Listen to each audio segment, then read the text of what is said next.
প্রতিশোধ আসছে, এই বার্তা দিতে কি মসজিদের গম্বুজে উড়ল লাল পতাকা? মার্কিন ও ইসরায়েলি বিমান হামলায় ইরানের সর্বোচ্চ নেতা আয়াতুল্লাহ আলী খামেনি নিহত হওয়ার পর এমনই এক প্রতীকী পদক্ষেপ নিয়েছে তেহরান।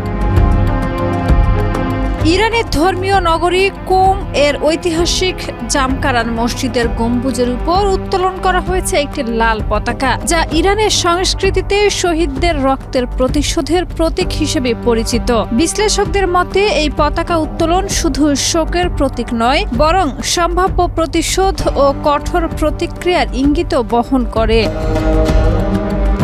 ইরানের রাষ্ট্রীয় সম্প্রচার মাধ্যম প্রেস টিভি জানিয়েছে, ইসলামী বিপ্লবের নেতার রক্তের প্রতিশোধের প্রতীক হিসেবে এই পতাকা উত্তোলন করা হয়েছে।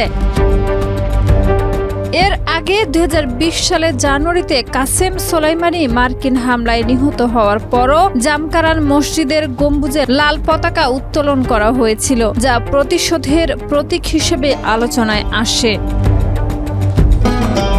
প্রতিবেদন অনুযায়ী শনিবার রাজধানী তেহরান ও যুক্তরাষ্ট্র ও ইসরায়েলের যৌথ বিমান হামলার সময় খামেনি নিহত হন। পরদিন রোববার ইরানের রাষ্ট্রীয় গণমাধ্যম তার মৃত্যুর খবর নিশ্চিত করে। এদিকে নতুন সর্বোচ্চ নেতা নির্বাচিত না হওয়া পর্যন্ত দেশ পরিচালনার জন্য 3 সদস্যের একটি নেতৃত্ব পরিষদ গঠন করা হয়েছে বলে জানা গেছে। অন্যদিকে হামলার জবাবে ইরানও পাল্টা প্রতিক্রিয়া দেখিয়েছে। মধ্যপ্রাচ্যে যুক্তরাষ্ট্রের বিভিন্ন সামরিক ঘাঁটি লক্ষ্য করে হামলা চালানোর পাশাপাশি ইসরায়েলের দিকেও ক্ষেপণাস্ত্র নিক্ষেপ করেছে তেহরান।